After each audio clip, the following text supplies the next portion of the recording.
चलिए दोस्तों शुरू करते हैं जनरल आज के मोस्ट इंपोर्टेंट क्वेश्चन के बारे में। पहला सवाल है, सीमेंट बालू एवं जल का मिश्रण क्या कहलाता है। पूछा गया है कि सीमेंट बालू एवं जल के मिश्रण को क्या कहते हैं, कंक्रीट, मोटर, ईंट या प्लास्टर। दोस्तों राइट आंसर होगा मोटर कहते हैं। याद रखना, सीमेंट बालू एवं जल के मिश्रण को मोटर या फिर गारा कहते हैं। नेक्स्ट क्वेश्चन है, ध्वनि तरंग के परावर्तन से क्या उत्पन्न होता है। पूछा गया है कि ध्वनि तरंग के परावर्तन से क्या उत्पन्न होता है, प्रतिध्वनि, गूंज, कंपन या फिर आवृत्ति। तो राइट आंसर होगा ध्वनि तरंग के परावर्तन से प्रतिध्वनि उत्पन्न होती है। नेक्स्ट क्वेश्चन है, सबसे पूछा गया है सब नेक्स्ट क्वेश्चन है, सबसे हल्का पदार्थ कौन सा है। पूछा गया है सबसे हल्का पदार्थ कौन सा है, एरोजेल, हीलियम, पारा या प्लास्टिक। दोस्तों राइट आंसर होगा सबसे हल्का पदार्थ एरोजेल होता है। याद रखना, सबसे हल्का पदार्थ एरोजेल होता है। नेक्स्ट क्वेश्चन है, दाब बढ़ने पर द्रव का क्या प्रभाव होता है। दाब बढ़ने पर द्रव का क्या प्रभाव होता है, क्वथनांक बढ़ता है, क्वथनांक घटता है, द्रव ठोस में बदलता है, फिर रंग बदलता है। तो याद रखना दोस्तों, दाब बढ़ने पर द्रव का जो क्वथनांक है वह क्या होता है, वह बढ़ जाता है। याद रखना दोस्तों, दाब बढ़ने पर द्रव का जो क्वथनांक होता है वो क्या होता है, बढ़ जाता है। नेक्स्ट क्वेश्चन है, पृथ्वी के चुंबकीय ध्रुव पर नति कोण का मान कितना होता है। पृथ्वी के चुंबकीय ध्रुव पर नति कोण का मान कितना होता है, 0 अंश, 90 अंश, 90 डिग्री, 100 डिग्री या फिर 45 डिग्री। तो राइट आंसर होगा 90 डिग्री होता है। याद रखना, पृथ्वी के चुंबकीय ध्रुव पर नति कोण का मान 90 डिग्री होता है। नेक्स्ट क्वेश्चन दोस्तों, भविष्य का ईंधन कौन सा माना जाता है। भविष्य का ईंधन कौन सी गैस को माना जाता है, कोयला को, हाइड्रोजन को, पेट्रोल को, फिर प्राकृतिक गैस को। तो याद रखना, भविष्य का जो ईंधन है वह हाइड्रोजन को माना जाता है। राइट आंसर होगा यहाँ पर हाइड्रोजन। नेक्स्ट क्वेश्चन है, रेडियो तरंग की चाल कितनी होती है। पूछा गया है कि रेडियो तरंग की जो चाल होती है वह कितनी होती है। तो राइट आंसर होगा 3 गुणा 10 की घात 8 मीटर प्रति सेकंड। याद रखना दोस्तों, 3 गुणा 10 की घात 8 मीटर प्रति जो सेकंड जो चाल होती है वह रेडियो तरंग की होती है। नेक्स्ट क्वेश्चन है, सोल्डर किसका मिश्र धातु है। पूछा गया है कि सोल्डर किसका मिश्र धातु है। तो याद रखना, शीशे और टीन का। याद रखना, शीशे और टीन का जो मिश्र धातु कहलाती है वो किससे बनता है। सोल्डर का जो मिश्र धातु कौन कौन सा है, शीशा और टीन है। नेक्स्ट क्वेश्चन है, डिप्थीरिया किस अंग को प्रभावित करता है। डिप्थीरिया जो रोग होता है वो मानव शरीर के किस अंग को प्रभावित करता है, फेफड़े को, हृदय को, श्वास नली को या फिर मस्तिष्क को। तो दोस्तों यहाँ पर राइट आंसर होगा डिप्थीरिया जो अंग, जो मानव शरीर का जो अंग है वह किसे प्रभावित करता है। डिप्थीरिया मानव शरीर के किस अंग को प्रभावित करता है, तो वह श्वास नली को प्रभावित करता है। नेक्स्ट क्वेश्चन है, प्रकाश की तरंग किस प्रकार की होती है, लंबवत होती है, अनुप्रस्थ होती है, मिश्रित होती है, फिर घूर्णन होती है। तो याद रखना दोस्तों, प्रकाश की जो तरंग होती है वह अनुप्रस्थ होती है। राइट आंसर होगा यहाँ पर अनुप्रस्थ। नेक्स्ट क्वेश्चन है, हवा का बुलबुला किस लेंस की भांति कार्य करता है।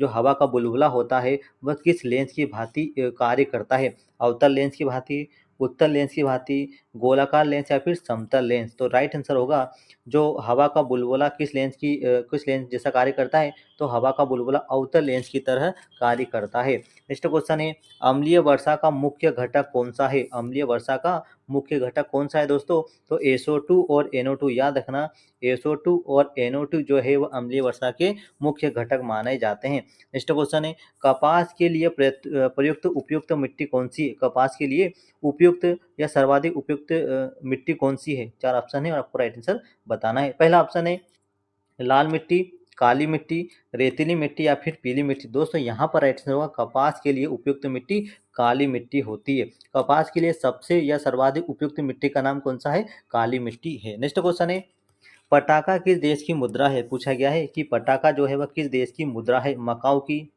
जापान की, भारत की या फिर चीन की। तो राइट आंसर होगा मकाऊ जो है। पटाखा किस देश की मुद्रा है, तो मकाऊ की मुद्रा है पटाखा। याद रखना। नेक्स्ट क्वेश्चन है दोस्तों, यू आकार की झील किससे बनती है। पूछा गया है कि यू आकार की झील किससे बनती है, ज्वालामुखी से बनती है, हिमानी से बनती है, नदी से बनती है, फिर भूमध्य जल से बनती है। तो यहाँ पर राइट आंसर होगा, यू आकार की जो झील है वह हिमानी ग्लेशियर से बनती है। याद रखना, यू आकार की जो झील होती है वह हिमानी या फिर ग्लेशियर से बनती है। हिमानी ग्लेशियर एक ही है। नेक्स्ट क्वेश्चन है, सूरीनाम का पुराना नाम क्या है। पूछा गया है कि सूरीनाम का पुराना नाम क्या है, Dutch Guyana, British Guyana, French Guiana या फिर स्पेनिश गुयाना। तो राइट आंसर होगा सूरीनाम का जो पुराना नाम है दोस्तों डच गुयाना है। याद रखना, सूरीनाम का जो पुराना नाम है डच गुयाना है। नेक्स्ट क्वेश्चन है, हरिकेन चक्रवात का संबंध किस क्षेत्र से है। हरिकेन चक्रवात का संबंध किस क्षेत्र से है, बंगाल की खाड़ी से है, कैरिबियाई सागर से है या फिर अटलांटिक महासागर से, फिर प्रशांत महासागर से। तो हरिकेन चक्रवात का संबंध दोस्तों कैरिबियाई सागर से है, याद रखना। हरिकेन चक्रवात का संबंध कैरिबियाई सागर से है। नेक्स्ट क्वेश्चन है, श्रीलंका के घास के मैदान को क्या कहा जाता है? श्रीलंका के जो घास के मैदान है उसे क्या कहते हैं? पटाना, सवाना, मैदानी क्षेत्र या फिर जंगल। तो याद रखना दोस्तों, श्रीलंका के घास के मैदान को पटाना कहते हैं। नेक्स्ट क्वेश्चन है, गंगा की सबसे बड़ी सहायक नदी कौन सी है? गंगा की सबसे बड़ी सहायक नदी का नाम क्या है? गोदावरी, यमुना, नर्मदा या फिर सतलज। तो दोस्तों राइट आंसर होगा, गंगा की सबसे बड़ी सहायक नदी का नाम क्या है? तो यमुना है। याद रखना दोस्तों, गंगा की सबसे बड़ी सहायक नदी का नाम यमुना है। नेक्स्ट क्वेश्चन है, वेलिंगटन ट्रॉफी किससे संबंधित है? वेलिंगटन जो ट्रॉफी है वह किससे संबंधित है? क्रिकेट से, नौकादौड़ से, या फिर फुटबॉल या फिर हॉकी से। तो राइट आंसर होगा क्रिकेट से। याद रखना, वेलिंगटन ट्रॉफी जो है दोस्तों वह क्रिकेट से संबंधित है। नेक्स्ट क्वेश्चन है, ऑस्ट्रेलिया देश में सबसे अधिक निवासी कहाँ करते हैं? ऑस्ट्रेलिया देश में सबसे अधिक जो व्यक्ति होते, लोग होते, वो कहाँ पर निवास करते हैं? शहरों में करते हैं, गाँव में करते हैं, पहाड़ों में या फिर रेगिस्तान में। तो याद रखना, ऑस्ट्रेलिया देश के जो युवा या जितनी भी जनसंख्या वो सबसे ज़्यादा कहाँ पर रहती है? तो वह शहरों में रहती है। सबसे ज़्यादा शहरों में रहने वाली जनसंख्या किस देश की है? तो वह ऑस्ट्रेलिया देश की है।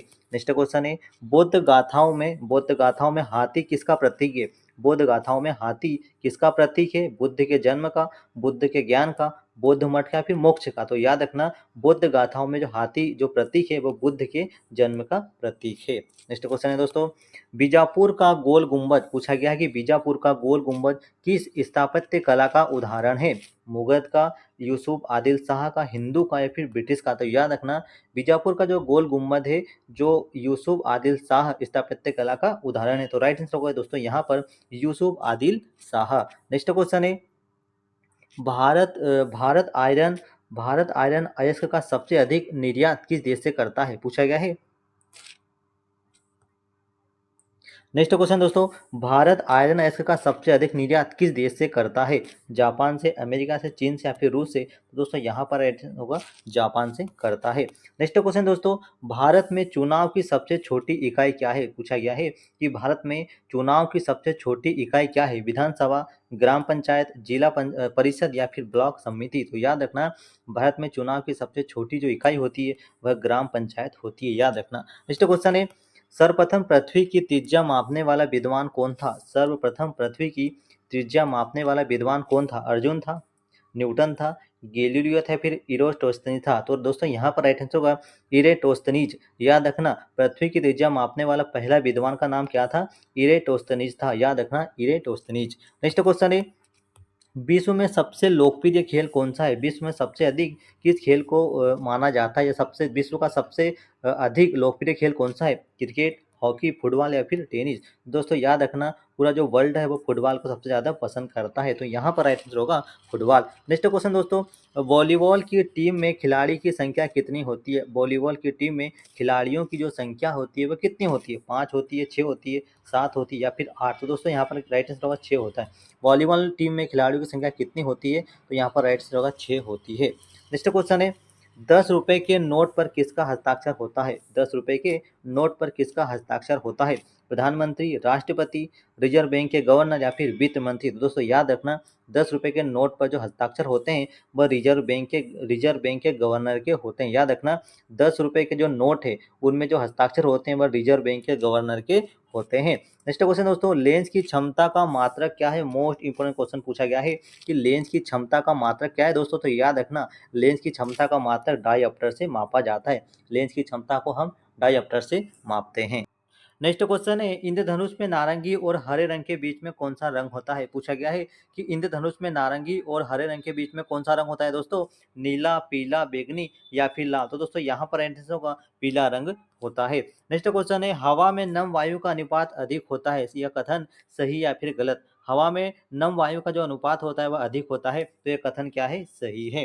नेक्स्ट क्वेश्चन दोस्तों हमारा यहाँ पर, ऋग्वेद में गायत्री मंत्र किसे संबोधित करता है? ऋग्वेद में गायत्री मंत्र किसे संबोधित करता है? अग्नि को, सावित्री को, इंद्र को या फिर वरुण को। तो दोस्तों यहाँ पर राइट आंसर होगा सावित्री को वर्णित करता है। याद रखना ऋग्वेद में गायत्री मंत्र किसे संबोधित करता है, बस सावित्री को संबोधित करता है। नेक्स्ट क्वेश्चन दोस्तों हमारा यहाँ पर ब्रह्मा विष्णु और महेश वाला प्रसिद्ध मंदिर किस शहर में है। ब्रह्मा विष्णु और महेश वाला जो प्रसिद्ध मंदिर है वह किस शहर में स्थित है। कांचीपुरम में, मैसूर में, मदुरई में या फिर तमिलनाडु में। तो याद रखना दोस्तों सुचिंद्रम तमिलनाडु में है। याद रखना ब्रह्मा विष्णु महेश वाला जो प्रसिद्ध मंदिर है वह तमिलनाडु में और सुचिंद्रम शहर में स्थित है। नेक्स्ट क्वेश्चन दोस्तों हमारा यहाँ पर वायुमंडल का दबाव किस यंत्र से मापा जाता है। वायुमंडल का जो दबाव है वह किस यंत्र से मापा जाता है। थर्मामीटर, बैरोमीटर, मैनोमीटर या फिर स्पिरोमीटर। तो राइट आंसर होगा दोस्तों बैरोमीटर से। याद रखना वायुमंडल का जो दबाव है वह बैरोमीटर से मापा जाता है। नेक्स्ट क्वेश्चन है जल्दपाड़ा वन्यजीव अभ्यारण्य किस राज्य में स्थित है। जल्दपाड़ा वन्यजीव अभ्यारण्य किस राज्य में स्थित है दोस्तों, तो यह पश्चिम बंगाल राज्य में स्थित है। नेक्स्ट क्वेश्चन है मजदूर दिवस कब मनाया जाता है। मजदूर दिवस कब मनाया जाता है। 1 अप्रैल, 1 मई, 15 अगस्त या फिर 26 जनवरी। तो याद रखना मजदूर दिवस 1 मई को मनाया जाता है। 1 मई को हम मजदूर दिवस के रूप में मनाते हैं। नेक्स्ट क्वेश्चन है नॉर्वे की राजधानी निम्न में से कौन सी है। नॉर्वे की राजधानी निम्न में से कौन सी है। स्टॉकहोम, कोपेनहेगन, ओस्लो या फिर हेलसिंकी। तो यहाँ पर राइट आंसर होगा नॉर्वे की जो राजधानी है दोस्तों वो ओस्लो है। याद रखना नॉर्वे की राजधानी ओस्लो है। नेक्स्ट क्वेश्चन है गीत गोविंद के लेखक कौन है। पूछा गया कि गीत गोविंद के लेखक निम्न में से कौन है। कालिदास, जयदेव, भवभूति या फिर तुलसीदास। तो राइट आंसर होगा जयदेव। याद रखना दोस्तों गीत गोविंद के लेखक जयदेव है। नेक्स्ट क्वेश्चन है दोस्तों 2 बार राष्ट्रपति पद पर कौन रहे हैं। पूछा गया है कि 2 बार राष्ट्रपति पद पर कौन रहे हैं। तो डॉक्टर राजेंद्र प्रसाद 2 बार राष्ट्रपति पद पर रहे हैं। नेक्स्ट क्वेश्चन दोस्तों दाब की परिभाषा क्या है। पूछा गया है कि दाब की परिभाषा क्या है। तो बल गुणा जो बल बटे क्षेत्रफल जो होता है वह दाब का क्षेत्रफल होता है, या दाब की परिभाषा होती है। नेक्स्ट क्वेश्चन है प्रत्यास्थता गुणांक का मात्रक क्या है। पूछा गया है कि प्रत्यास्थता गुणांक का मात्रक क्या होता है। तो दोस्तों यहाँ पर राइट आंसर होगा प्रत्यास्थता गुणांक का मात्रक न्यूटन प्रति मीटर स्क्वायर होता है। याद रखना प्रत्यास्थता गुणांक का मात्रक न्यूटन प्रति मीटर स्क्वायर होता है।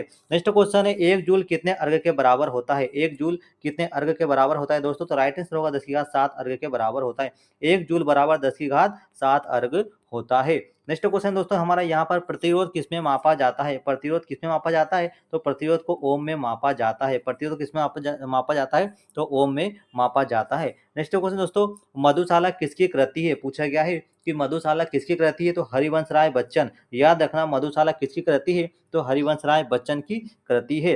नेक्स्ट क्वेश्चन है फतेहपुर सीकरी का निर्माण किसने कराया था। फतेहपुर सीकरी का जो निर्माण है वह किसने करवाया था, तो वह अकबर ने करवाया था। फतेहपुर सीकरी का जो निर्माण है दोस्तों वह किसने करवाया था, तो वह अकबर ने करवाया था। नेक्स्ट क्वेश्चन है सबसे लचीला पदार्थ निम्न में से कौन सा है। पूछा गया कि सबसे लचीला पदार्थ निम्न में से कौन सा है। तो याद रखना दोस्तों इस्पात जो है वह सबसे लचीला पदार्थ होता है। नेक्स्ट क्वेश्चन है 1 वाट घंटा कितने जूल के बराबर होता है। 1 वाट घंटा कितने जूल के बराबर होता है, तो 3600 जूल के बराबर होता है। याद रखना 1 वाट घंटा 3600 जूल के बराबर होता है। नेक्स्ट क्वेश्चन दोस्तों कोलकाता हवाई अड्डा का नाम क्या है। पूछा गया है कि कोलकाता हवाई अड्डे का नाम क्या है। तो दोस्तों यहाँ पर राइट आंसर होगा सुभाष चंद्र बोस हवाई अड्डा। याद रखना कोलकाता हवाई अड्डा का नाम सुभाष चंद्र बोस हवाई अड्डा है। नेक्स्ट क्वेश्चन दोस्तों हमारे यहाँ पर पोलियो के टीके की खोज किसने की थी। पोलियो के टीके की जो खोज है वह किसने की थी, तो जॉन्स ई सॉल्क ने की थी। याद रखना पोलियो के टीके का जो खोज है, पोलियो के टीका की जो खोज है वह जॉन्स ई सॉल्क ने की थी। नेक्स्ट क्वेश्चन दोस्तों कार्बन के आइसोटोप में प्रोटॉन की संख्या कितनी होती है। कार्बन के आइसोटोप में प्रोटॉन की जो संख्या होती है वह कितनी होती है, तो याद रखना दोस्तों 6 होती है। याद रखना 6 होती है। नेक्स्ट क्वेश्चन है 10 की घात 9 का मान निम्न में से 10 की घात 9 का मान इनमें से किसका है। मेगाहर्ट्ज, गीगाहर्ट्ज, किलोहर्ट्ज या फिर जूल। तो याद रखना दोस्तों 10 की घात 9 का मान होता है गीगाहर्ट्ज कहते हैं।